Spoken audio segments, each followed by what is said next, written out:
Oi, gente, espero que vocês estejam bem. Suzana Matos por aqui. Como prometido, a nossa aula sobre o relatório de atividades para organizações da sociedade civil que vão dar entrada aos SEBAS na assistência social. Então, lembrando, esse canal especificamente para o terceiro setor e a gente fala também principalmente na assistência social, que é a área onde mais eu tenho expertise. Então, gente, o vídeo anterior eu dei um panorama sobre o que era o SEBAS e falei especificamente o SEBAS na assistência social. Existem outros vídeos também, não como esse em forma de aula expositiva, assim, expondo o material, né? E ele é menor, e vocês podem assistir também, mas eu também vou fazer outros vídeos também, que agora que aprendi essa metodologia aqui de gravação, estou bem feliz. E a gente pode utilizar bastante, por exemplo, eu sou bastante visual e eu aprendo, então, quando eu vejo. Vamos lá, gente. O que é o SEBAS e para que serve o SEBAS em relatório de atividades, na verdade, né? O que é um relatório de atividades? Então, o relatório de atividades resume relatos das atividades que foram realizadas no ano anterior ao requerimento. Claro, né? Todo relatório relata algo que já aconteceu. Então, as atividades que foram realizadas pela OSCs, que são certificáveis ou não certificáveis, e a gente vai entender o que é isso lá na frente, certificáveis ou não.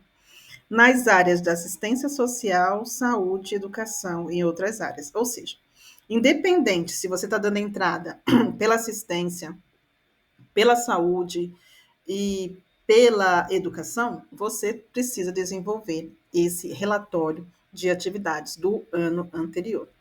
E aí, na portaria do MDS, aí, o Ministério disponibilizou o modelo que deve ser usado. E é esse modelo que eu vou compartilhar com vocês aqui. E é um documento que, gente, que não pode ser alterado, deve ir na íntegra, como do jeito que está aqui, ele deve seguir. Esse documento está disponível lá no MDS, eu tenho ele aqui também, se você precisar eu passo para você. Mas é importante que ele siga na íntegra e que seja um documento especificamente desenvolvido por uma assistente social. Então, aí diz, quem é a pessoa responsável pela elaboração deste relatório? Gente, a gente está falando de um documento da assistência social, da política pública da assistência social. Quem é o profissional que referencia na NOB Suas RH lá? O assistente social. Se fosse na educação, a maioria das documentações preenchidas pelo pedagogo, mas quando chegar no relatório de atividades, precisa da presença do assistente social. Na saúde também, a mesma coisa. Por que, Suzana? Porque existem informações, nomenclaturas, terminologias que somente o profissional da área do serviço social vai entender, ok? Então vamos lá para a gente iniciar a compreensão do que é esse relatório e como que a gente deve desenvolver. É um documento em Word, ok? De 4 páginas, como eu mostrei na aula anterior. E aí ele é muito autodidático, né? Claro, para profissional da área da assistência social, vai compreender perfeitamente como preencher. Então, o relatório de atividades do ano, sempre o ano anterior. Então, se eu estou enviando agora em 2025, eu vou relatar o que aconteceu em 2024. E aí, os dados principais, o nome da entidade, CNPJ, matriz e filial, importante, tá? Mencionar o e-mail institucional, os telefones, o endereço, matriz, filial, unidade, município, CEP. Uma coisa que é interessante, gente, não sei se vocês perguntarão isso ou não no vídeo, mas uma vez que a gente dá entrada no CNPJ matriz, todos os outros CNPJs serão contemplados, claro, mas, mas a certificação, perdão, mas a certificação vem em nome do CNPJ matriz, ok? Importante saber disso. Então, são dados institucionais, relatar o ano do relatório, sempre anterior. E aí vamos, então, para os tópicos do nosso relatório. Bom, o item 1 fala do objetivo geral da entidade ou organização da sociedade civil da assistência social. Aqui a gente vai extrair as informações do estatuto, né? Quais são os objetivos da organização? Lá no estatuto social a gente tem essas informações. Lembram-se disso? Quando a gente vai construir também no CMAS, que é o Conselho Municipal da Assistência Social, o plano de ação e relatório de atividades, a gente também tem que colocar essa informação. Então, tanto o objetivo geral quanto os objetivos específicos estão lá descritos no Estatuto Social. Então, não tem que inventar a roda, gente, é só copiar e colar, nesse caso aqui, nesse ponto, item número 1. Lembram que são os objetivos da entidade, não é do projeto, ok? Da entidade, é amplo. Lembra que a certificação é para a entidade, não é para um projeto. Vamos lá. Item número 2. A caracterização da entidade e todas as ofertas prestadas. E aí a gente vai remeter à tipificação nacional dos serviços socioassistenciais. Lembra que a gente falou no vídeo anterior também? Onde encontra e onde se encaixa o seu projeto, a atividade que você desenvolve? É na proteção social básica? Existem alguns serviços, como serviço de convivência e fortalecimento de vínculo. Existe o PAIF. Existe o serviço de proteção social básica em domicílio para pessoas com deficiência e idosos. Existe o serviço de proteção social especial, de média e de alta complexidade, no caso aqui, serviço especializado em abordagem social, de média complexidade. Existe outro tipo de serviço aqui, serviço de proteção social e adolescentes em cumprimento em medida socioeducativa e liberdade assistida e prestação de serviço à comunidade, PSC. Serviço de proteção social especial para pessoas com deficiência, idosos e suas famílias. Serviço de acolhimento institucional, se é abrigo, se é casa-lar, casa de passagem, residência inclusiva, instituição de longa permanência para idosos, o famoso ILPI. Serviço de acolhimento em república, serviço de acolhimento em família acolhedora, serviço de proteção em situação, calamidades públicas e emergência. Então, a gente precisa saber que tipo de serviço que é desenvolvido na organização para poder mensurar e assinalar aí, para não passar a informação correta. Porque lembra, a informação que você colocar aqui vai ser a informação também que vai estar anexada lá no seu certificado de CMAS. Então, toma cuidado para não haver divergência de informações. Item 2 ainda continuando, em relação à caracterização da entidade, as ofertas prestadas. Agora, na resolução do Conselho Nacional da Assistência Social, número 27, e a nota técnica, nós precisamos mensurar se os serviços são de assessoramento, defesa e garantia de direitos, né? A gente tem o serviço de atendimento também. Então, aí você precisa ticar e assinalar qual tipo de serviço que a organização desenvolve. Existe outra resolução, tem uma outra resolução, pelo menos 3 citadas aqui, e a nota técnica, que fala também sobre a atividade na questão de integração ao mercado de trabalho, no campo da assistência social, no de trabalho. Então, você pode atender essa atividade, existem muitas organizações da assistência social que desenvolvem isso, capacitação para o mundo do trabalho, para adolescentes e jovens, né, a partir dos 14 anos de idade, ou se é um projeto de socioaprendizagem também, né? Você está preparando o adolescente, o jovem, para uma área do ensino para ele entender e, de repente, integrar no mundo do trabalho. E aí tem uma outra resolução, número 34/2011, o artigo complementar aí da Lei 187/2021, do SEBAS, que fala sobre habilitação e reabilitação da pessoa com deficiência e promoção de sua integração à vida comunitária no campo da assistência social. Então, percebe quantos tipos de serviço existem? É importante que a organização saiba que tipo de serviço que ela presta. Então, esses são os serviços que são reconhecidos, são serviços reconhecidos como certificáveis, reconhecidos pela assistência, reconhecidos na LOAS, na Lei Orgânica da Assistência Social, tá bem? Lei 86742, se eu não me engano. Bom, então não falei errado.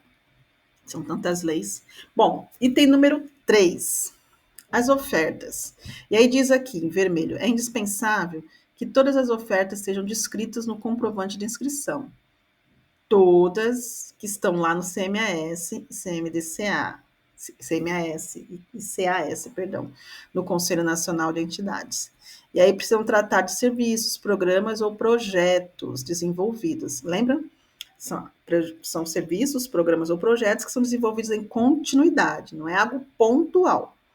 Ou com uma atividade que não seja certificável. De repente, a organização desenvolve uma outra atividade que não está dentro da tipificação, mas ela realiza. É importante descrever e deixar relatado aqui para que o Ministério do Desenvolvimento Social possa compreender e saber e ter ciência também. Bom, e aí a gente começa a descrever as atividades realizadas. Nome da oferta, né? Tratar a oferta separada. Para cada oferta, listar um item. Preencher as seguintes informações de acordo com cada uma. Então, o que você oferta? Você oferta serviço de convivência? Você oferta serviço para idosos? E aí você vai mensurando uma a uma e especificando o que você faz dentro de uma a uma. Não adianta fazer um textão mensurando tudo, tem que separar por áreas, tá bom, gente? Por que isso, gente? Porque, gente, vai facilitar a leitura das pessoas e fica organizado também, né? Lembra que são vários processos que as pessoas estão recebendo lá em Brasília, não é só o seu, e facilita e estrutura a leitura. Número de pessoas atendidas por ano, por grupo, se aplicável. Participantes das atividades, projetos, programas desenvolvidos pela entidade. Então, separar por faixa etária aí, os grupos que você atende, para não ficar algo desorganizado, é importante para que o MDS possa compreender. E aí, a quantidade de pessoas atendidas conforme o público. Então, inserir o número de pessoas atendidas em cada público descrito. Crianças, adolescentes, tal. E você vai mensurando quantos desses você tem em cada faixa etária, ok? E aí a gente tem até a opção de entidades de assistência social, outros públicos de assistência, e aí no final lá mensurar o total de atendidos no ano de análise, total geral, tá? Observações, informar, forma de seleção do público, o que é isso? Como que esse público chega até você? Geralmente, quando se tem parceria com o governo, as organizações da sociedade civil na assistência social, o público é encaminhado pelo CRAS, se for proteção social básica, se for de proteção social especial de média complexidade, é encaminhado pelo CREAS e assim vai, ok? E na alta complexidade já é outro órgão que não convém à instituição, mas já é mais referente ao Ministério Público, a Vara da Infância, enfim, os órgãos específicos. E aí, informar a forma de seleção do público, ok? E aí o item 3.2 vai falar sobre a equipe de referência, informar quais são os profissionais que atuam nesta instituição. E lembra, se a gente está falando da assistência social, gente, a gente tem que ter profissionais que são de acordo com a NOB-RH. Ou seja, quem são os profissionais que essa norma direciona e orienta que deve acontecer e devem exercer. As proteções básicas, psicólogas têm social, mas outras precisa ler na norma que tem toda a orientação de todos os profissionais. Então, se não tiver esses profissionais mencionados, dificilmente o Ministério do Desenvolvimento Social vai reconhecer aquele trabalho como um trabalho na política da assistência social. O item 3.3 vai falar sobre a metodologia adotada por cada oferta, ou seja, que é isso? Indicar a periodicidade, a organização dos grupos, tipos e como as atividades são desenvolvidas. Então, lembra que você relatou as atividades lá no começo, separou por áreas, né, os serviços que são prestados? Como esse serviço agora, a metodologia, né? Lá é o quê? Aqui é o como. Como é feito, né? Como é feito. Lá é qual, o que e qual grupo. Aqui é como é feito.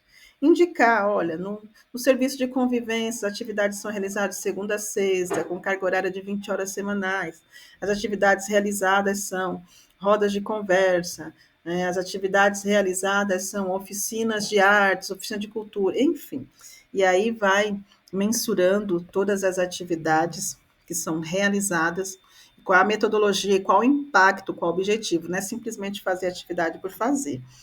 Todo projeto social tem um objetivo, e esse objetivo tem que estar inserido dentro das atividades realizadas. No item ponto 3 aqui tem a observação, aqui vamos detalhar cada oferta realizada da assistência. Lembre-se, a educação e saúde tem seu item específico. Então, se você é uma organização também atua na educação e saúde. Você pode mensurar aqui, mas lembrando que a assistência social é a sua preponderância, na área de preponderância, lembra? A que mais tem despesa, a que mais gasta. E aí é nessa que, de repente, você está enviando a informação ao MDS, mas tem também relatar o que você faz nas outras áreas. Item 3.4. Qual a abrangência territorial da organização? A organização está inserida no sistema de referência e contra-referência da rede socioassistencial do município, junto ao CRAS ou CREAS. Importante isso, porque o MDS vai perceber se há essa rede, há esse relacionamento de atuação com a rede socioassistencial. Se sim, não, ou se não se aplica, gente. Obviamente precisa ser sim, porque a organização precisa trabalhar em rede. Informar se o CRAS ou CREAS encaminha pessoas para o atendimento da entidade, ou se atendem pessoas que buscam a entidade por demanda espontânea, bem como se há comunicação no CRAS, local do público atendido. É isso. Eles querem saber se você tem esse relacionamento com esse órgão, que é a porta de entrada aí para a política da assistência, política pública da assistência social. Qual o alcance da oferta, ou seja, até onde a organização atua? Ela atua em nível municipal, estadual, nacional? Se sim, quais localidades, né? Se tem mais de uma atuação, lembra que lá no começo fala da matriz, da filial? E aí a gente tem que relatar e citar todas essas informações também. Os resultados obtidos, 3.5.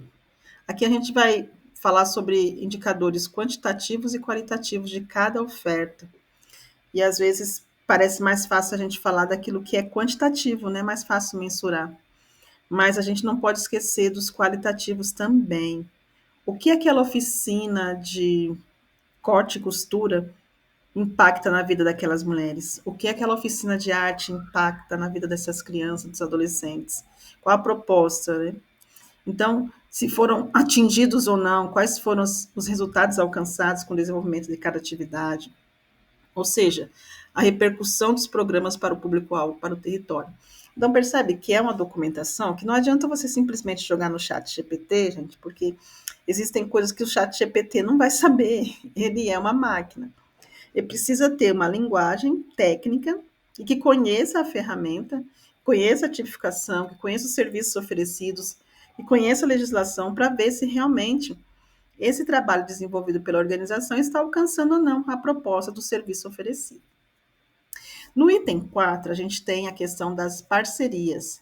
E aí, nesse relatório, é importante identificar os apoios externos na execução dos serviços e programas, ou seja, órgãos de esfera pública, federal, estadual, municipal, privado, comunitária, que apoiam de forma técnica, financeira e administrativa, ou seja, todos os parceiros que apoiam a organização. E é importante anexar os termos de parcerias. Então, antes de você finalizar esse documento, deixá-lo em PDF, que tem que ser enviado em PDF, anexa o termo junto desse documento, depois finaliza e manda tudo junto, todos os termos de parcerias que você tem.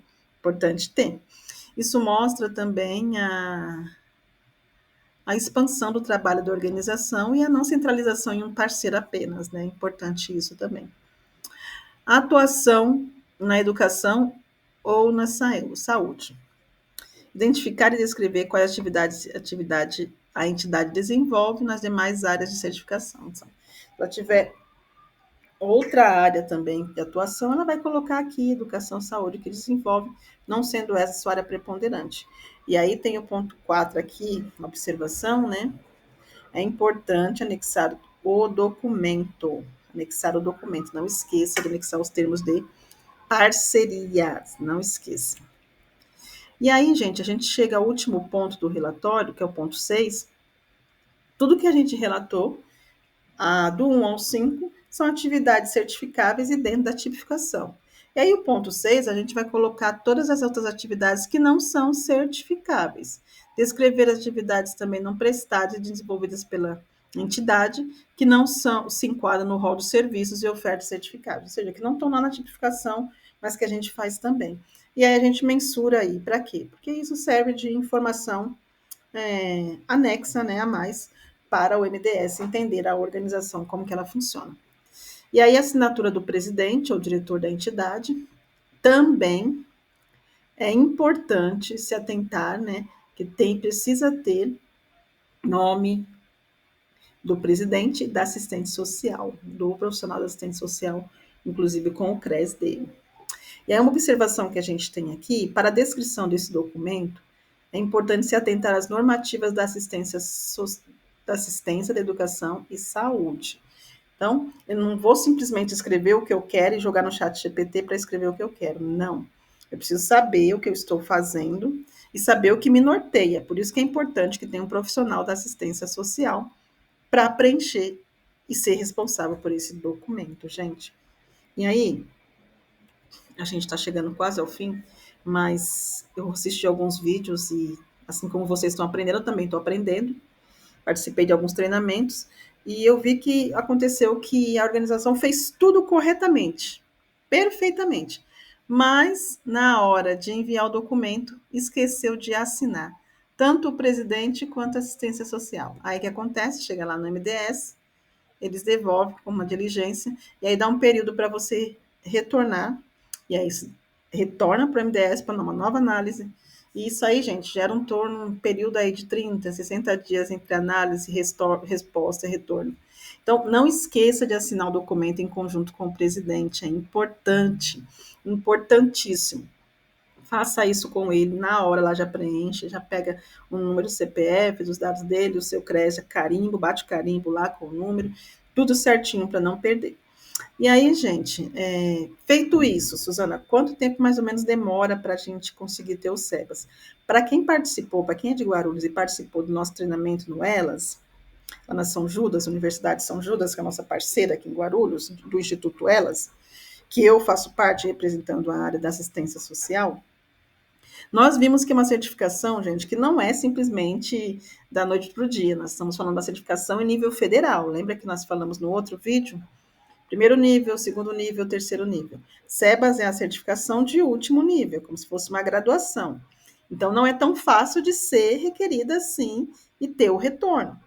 Existem organizações que demoram 2, 3 anos para que o documento possa ter um retorno ou não. Mas tenha paciência, porque depois que o documento sair, você consegue, depois de protocolado, você consegue ter retroativo todos os valores que a organização já investiu, falando na questão dos tributos existentes, né, dentro da área contábil. E é isso, gente. Esse documento do relatório ele é muito importante porque é ele quem vai nortear e dar orientação para que o Ministério entenda o trabalho que é realizado. Eu vou fazer outros vídeos falando um pouquinho sobre quais são os documentos, especificamente, mais detalhadamente, da saúde e da educação, tá bom? Mas lembrando que minha expertise é mais na área da assistência social. E é isso. Grande abraço para você. Espero que esse material tenha servido de compreensão para você e compartilhe aí com o número máximo de pessoas que você puder. Não se esquecendo de curtir e compartilhar aí, claro, ou acionar o sininho aí também no nosso canal do YouTube. Grande abraço e até o próximo vídeo. Tchau, tchau.